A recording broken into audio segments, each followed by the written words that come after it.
Thank you, Presiding Officer. Just a few weeks ago, I couldn't have imagined that I'd be standing here as First Minister, setting out the policy priorities and indeed the defining missions of the government that I lead. Being First Minister is, of course, not without its challenges, it's fair to say, but notwithstanding that, it is, of course, the honour of my life. And in my very first speech to this chamber after the result was announced, I made it clear that the people of Scotland's priorities will, of course, be my priorities too. And I've been clear from the outset that I intend on governing in the interests of the whole of Scotland. And I hope that today's policy prospectus that has been published is a demonstration of that. In setting out our course for the next 3 years, we are acknowledging, as we must, that Scotland faces genuinely difficult challenges. Our economy and our public services are still recovering from a global pandemic. We're in the midst of a cost crisis, made worse, of course, by the UK government's economic mismanagement, which is harming people and hurting businesses right across the country. And we need to play our part in addressing the global crises of climate change and indeed nature loss. And we are also, and this is worth stressing, facing the most difficult public spending environment that this devolved Parliament has clearly ever seen. The inflationary shocks created by a hard Brexit, a global pandemic, the war in Ukraine, disastrous decisions taken as part of the UK government's mini-budget, they've all placed great pressure on the public finances. Our ability to deal with that pressure is being constrained by UK government spending decisions and, of course, a lack of borrowing powers. In fact, the cost to Scotland of Westminster control, the cost of not being independent, has never been clearer. UK living standards have stagnated for 15 years. Indeed, the fall in living standards this year and the next is expected to be the largest on record. According to the IMF, the UK is to be amongst the worst performing of any major economy this year. And the disastrous impact of Brexit, supported, of course, by both the Tories and Labour, is biting hard. And as a result, we have to make really tough decisions about our priorities. And I will be unapologetic about making those difficult decisions to ensure we free up money, we free up resource to target it to those who are in the greatest need. And where we can, we'll go even further within the constraints of devolution. And where we can go further, I absolutely will. But for all the significant challenges we face, and they are significant, we also know that we can build on the important successes. Scotland currently outperforms the UK on unemployment rate, with the unemployment rate for men over 16 at the lowest on record. NHS waiting times, our court backlogs improving following the pandemic. And despite the public spending climate, we have expanded free childcare provision and introduced the game-changing Scottish Child Payment. And of course, Scotland continues to have a highly skilled workforce, world-class universities and colleges, and huge potential in some of the key economic sectors of the future. The Scottish Government is today publishing their policy prospectus, New Leadership, A Fresh Start for Scotland, which will set out how this government, the government I lead, will address our challenges, build on the successes of the past, but also capitalise on our strengths. It sets out the key aims, the key deliverables we intend to achieve in each Cabinet Secretary's portfolio, working constructively, of course, with our Green Party colleagues. Throughout the next 3 years, we will report routinely, regularly and transparently on our performance against these aims and against these outcomes. The report also emphasises that this government's work will be defined by 3 distinct and interdependent missions. Those missions, centred on the principles of equality, opportunity and community, require us to tackle poverty, to build a fair, green and indeed a growing economy, and to improve our public services. They will be central to our efforts over the next 3 years to improve the lives of the people of Scotland. The first mission, based on equality, is that we will continue to tackle poverty in all of its forms, and that we will substantially reduce child poverty in particular. An immediate focus inevitably will be on protecting people as far as we possibly can from the harm inflicted by the UK government policies and the ongoing cost of living crisis. That means that we will often choose to target spending so that it will benefit those who need it the most. That's one reason why the very first action I undertook as First Minister was to increase the Fuel Insecurity Fund to £30 million. Over the next 3 years, we'll also invest a further £1.3 billion in the Scottish Child Payment. We will further develop our social security system and ensure it continues to treat people with dignity, with fairness and respect. We will expand the provision of free school meals. We'll reduce the number of children who go into care. We'll keep our promise to those who are care experienced. And we'll work to ensure that drug deaths reduce over the next 3 years. And we recognise just how crucial housing is to our aspirations of a fairer country. We'll continue to work with local government to reduce the number of people living in temporary accommodation, and subject, of course, to the will of this Parliament, we will legislate to secure a new deal for tenants and to introduce duties to prevent homelessness. We will invest to make homes and buildings greener, and we will continue to deliver affordable homes, the majority of which will be for social rent in all parts of our country. We'll also publish an action plan for housing in remote, rural and island areas. I can confirm today that this plan will include up to £25 million from our affordable homes budget to allow suitable properties, including empty homes, to be purchased or indeed long leased and turned into affordable homes for key workers and others. We'll also engage with the public to explore how best we can use our existing taxation powers to deliver the most progressive taxation system in the UK and achieve the government's 3 missions, which I talked to today. Scotland is a wealthy country, but that wealth is not distributed evenly. To tackle poverty, we need to be even bolder on taxation and the redistribution of wealth. That is why I will convene an anti-poverty summit, inviting experts, academics, anti-poverty campaigners, those with lived experience. I'll also invite, of course, opposition colleagues, as I believe tackling poverty is a shared priority for us all. We'll continue to support equality, inclusion and human rights too. We will implement more of the recommendations of the National Advisory Council on Women and Girls. Presiding Officer, I take great pride in being the First Minister from an ethnic minority background. I know my rights are very much interdependent on the rights of others. The government I lead will not only protect the rights of minorities where possible, we will also advance them, particularly for those that are the most marginalised in our society. During the parliamentary term, we will bring forward a human rights bill to incorporate, within the limits, of course, of our devolved competence, international standards on economic, social, cultural and environmental rights. That is, of course, in stark contrast, I should say, to a UK government that pursues divisive immigration policies. It risks denying sanctuary to people during their hour of need. We will continue to support those who come to Scotland fleeing war and indeed fleeing persecution, and will continue to support the many thousands of people who have come from Ukraine during the last year. For as long as Scotland is their home, they will be welcomed here and they will be supported. Presiding Officer, through these actions and many more, we will make significant progress towards making Scotland a fairer country during the next 3 years. However, we know that our ambition to make Scotland fairer must go hand in hand with our work to make Scotland more prosperous. That's why the second national mission is based on the principle of opportunity, using all of the powers we have to their maximum effect to support economic growth for a purpose, to help businesses and trade to thrive and to maximise the opportunity for a fair green economy.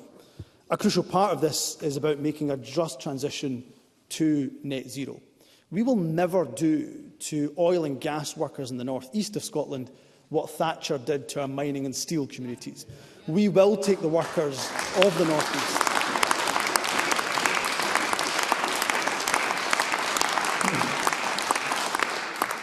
We will take the workers of the North East and indeed the whole of Scotland with us on our just transition journey. We will harness the huge potential of the green economy in Scotland. The ScotWind programme on its own, for example, offers the potential of £28 billion of supply chain work based in Scotland. Our renewable energy resources will also help us to develop a new hydrogen sector, which is why a focus for the next 3 years is to lay the foundations for a hydrogen supply chain in Scotland. excuse me, we will also continue to support innovation and entrepreneurship. Through policies such as our investment in new tech scaler hubs, we hope to make Scotland one of the leading nations in Europe for business startups. We will also develop centres of excellence for sectors such as green technologies, health and life sciences, digital industry and advanced manufacturing. And as we do this, we will seek to support economic growth and ensure that wealth is far more evenly distributed. So we will continue to invest in skills so that people are able to take advantage of new opportunities. We'll encourage growth in every part of Scotland by working with local and regional partners. In setting out our plans for the economy, I also want to make a broader point about the government's relationship with our business community. Presiding Officer, I'm the proud son of a business owner. In fact, just this month, my dad's business turned 40 years old, and despite our family efforts to the contrary, Mr Yousaf Sr. has no plans to retire just yet. But businesses, and small businesses in particular, are the backbone of our economy, and government support for business is essential for the delivery of a well-being economy. We need businesses to grow, to create those good, well-paying jobs that will enable us to reinvest in initiatives to eradicate poverty. We also rely on businesses and, of course, their workers to pay taxes that our public services rely on. That's why there has never been a conflict, to my mind, between supporting our economy to grow in line with our net zero ambitions and introducing policies such as progressive taxation, which enables us to reduce poverty. Both go hand in hand as part of that well-being economy many of us support. We also need some government regulation of business. The business community itself recognises that an unrestricted market is incompatible with the well-being of our people, our communities and, of course, our environment. But the balance here needs to be right. A number of business organisations have expressed concern in recent months about the balance that the Scottish Government has been striking. In fact, they have called for a reset of the relationship between business and government. And I'm happy to start that reset today. And I want to do so by confirming 3 specific steps. The first relates to the deposit return scheme. I remain committed to this scheme as a way to increase recycling, to reduce litter on our streets and our beaches, and help achieve our net zero ambitions. But we recognise the uncertainty that continues to be created as a result, of course, of the UK Government delaying the decision to exclude the scheme from the Internal Market Act. Of course, we had hoped for a decision on that this week, but it has not come. At the same time, I and the Circular Economy Minister have heard the concerns of business, particularly about the scheme's readiness for launch this August. And as a result, we will now delay the launch of the scheme to the 1st of March 2024. I'm pleased that has got universal support around the Chamber. This provides 10 months for businesses to get ready. We'll use that additional time, of course, to work with business and Circularity Scotland to address the concerns with the schemes. Excuse me, First Minister, I had given a bit of latitude, but it is getting quite noisy. It's okay, Presiding Officer. They are really excited about the policy perspective that I'm bringing forward to this Chamber today. It's not a problem.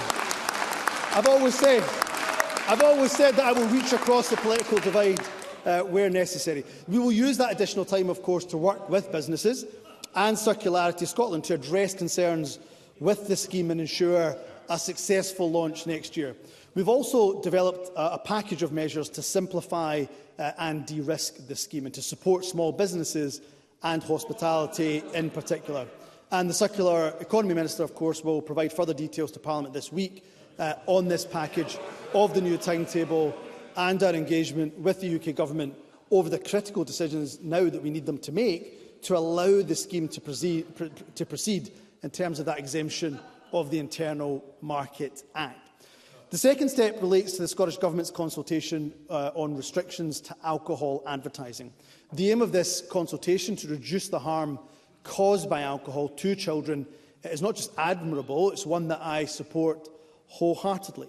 But it's clear that some of the proposals have caused real concern to an industry which is already facing challenges on multiple fronts. I've therefore instructed my officials to take these ideas back to the drawing board, work with industry and, of course, crucially, public health stakeholders to agree a new set of proposals. I believe that all of us want to reduce the harm caused by alcohol, particularly to young people, but without undermining Scotland's world-class drinks industry or tourism sector. I'm hopeful that by taking a fresh look at this issue, we can find a way forward which achieves both of these crucial aims.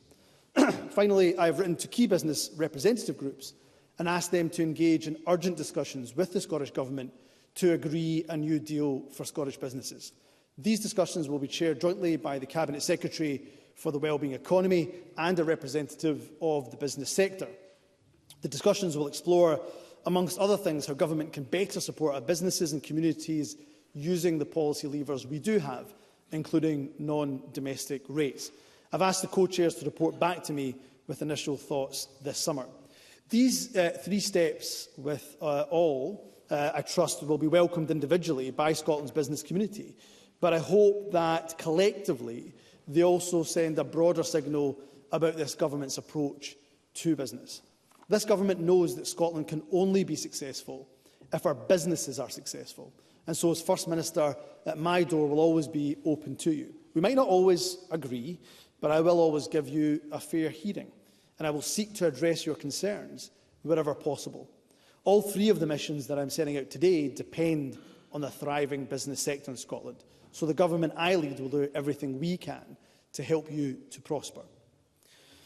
The third and last of our missions, which is based on community, is to focus on the delivery of key public services. For example, the NHS and social care, schools and childcare, the police and justice and public transport.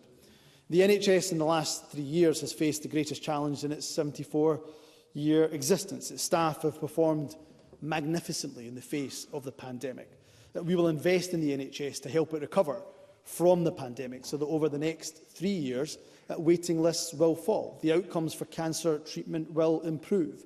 We'll continue to support primary care. We'll invest more in general practice, particularly in the most disadvantaged areas of the country. We will also improve mental health and welfare support. We'll secure better access to NHS dentistry. We're also committed to improving social care services and reducing delayed discharge. I know well the workforce challenges that the adult social care sector in particular faces. That is why I will commit to a timetable that sets out how this government will get to £10 an hour for adult social care workers.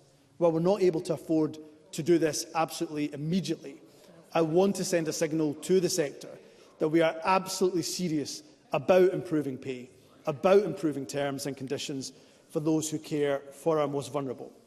And a key way of improving consistency of care is, of course, through the National Care Service, in a way that commands consensus amongst our key partners, including trade unions, including local government.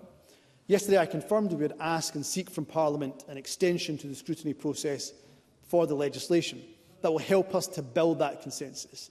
The aim of the National Care Service legislation, ensuring that consistently high standard of care right across the country, is one which attracts wide support. My hope is that by taking slightly more time to agree a way forward, we can ensure that we agree and achieve that aim. We'll also continue to ensure that staff in our health and care services are valued and that they're fairly paid. As things stand, Scotland is the only part of the UK where no NHS worker has gone on strike during the last year. That's something I'm proud of and I'm grateful for. The Scottish Government will soon enter into talks with junior doctors in the hope of arriving at a fair settlement for them. And as well as supporting our NHS and care services, we'll also continue to invest in other key public services. In the justice system, the backlog of court cases caused by the pandemic is already decreasing. It will continue to fall during the next 3 years. We'll continue to implement important improvements in our justice system, such as better handling of cases involving sexual offences. We will improve childcare for school-aged children. I'll accelerate the expansion of childcare for 1- and 2-year-olds. We'll continue to focus on closing the poverty-related attainment gap in schools, while raising the attainment for all. We'll improve experiences and outcomes for children, for young people and their families who use and need that additional support for learning. And as part of our efforts to improve school education, we'll increase the availability of internationally comparable data on Scotland's educational performance. Scotland already participates in the widely respected PISA studies. We will also now apply to rejoin 2 major international statistics systems, trends in international maths and science, and progress in international reading literacy. We'll also make our public transport system more accessible. We'll make it more available. We'll make it more affordable. And as an important part of that, I can confirm today that the 6-month pilot to remove peak time fares from ScotRail will start in October of this year. The evidence of this pilot and a wider fair fares review will allow us to bring forward further targeted measures from next year onwards to ensure that the cost of transport are more fairly shared. And as part of that commitment to active travel, we'll also ensure our investment to deliver more places where people can walk, where they can wheel and cycle safely for day-to-day journeys increases. We'll double the charge point network for electric vehicles to at least 6,000 and increase the number of zero-emission buses on Scotland's roads. We'll deliver 6 new major vessels to serve Scotland's ferry network. The final point that I want to highlight here is that local government is a vital partner in delivering the services that all of us rely on. We intend to agree and implement a new deal for local government to help us to work together more effectively. Part of that is about giving local authorities far more discretion on sources of funding. As we have previously confirmed, subject to Parliament's approval, we will legislate to give councils the power to apply a local visitor levy on overnight stays. And as we launched our consultation yesterday on measures which will give local authorities additional powers to increase the rate of council tax in second and empty properties. The consultation also seeks views on altering the threshold for self-catering accommodation to qualify for non-domestic rates. The consultation has come about as a result of effective joint working between the Scottish Government and local government, and I hope it demonstrates to local authorities that we see them as an essential partner in helping to achieve our ambitions for Scotland in years to come. In conclusion, Presiding Officer, when I was elected as party leader, I promised that I would never pretend that government is easy. It is not. I would not offer empty promises in the face of really difficult challenges. The document we're publishing today sets out our determination to honour that commitment. It is built on the idea of working in partnership with business, with trade unions, with local government, with our third sector, and of course our Green colleagues in government. It recognises the financial constraints we operate under. It's realistic about the social, the economic, the environmental challenges we face. But that realism is also balanced by optimism about our ability to meet those challenges. Scotland is a land of opportunity. I'm very proud of that fact. I'm proud to be a product of that. My grandparents came to this country in the 1960s, barely speaking English, little money in their pockets, despite the challenges they faced, and at times hostility they faced due to their background. They overcame those barriers and provided a life for their children and for their grandchildren that I will forever be grateful for. It's my responsibility as First Minister to ensure every family in Scotland has that equality of opportunity, regardless of their background or where they live in Scotland. I'm optimistic we can achieve that equality of opportunity, and the 3 missions that I have set out today will determine the priorities of the government that I lead for the rest of this parliamentary session and help us to achieve that. Together, we will be focused on the delivery. We will ensure that we have an affordable, ambitious measures in place which protect our environment, which protect business prosperity, they improve people's well-being, and they reduce poverty. They will ensure the actions we take over the next 3 years stand Scotland in good stead for the next decade to come, and they will use our present, very significant strengths to deliver a fresh start for Scotland.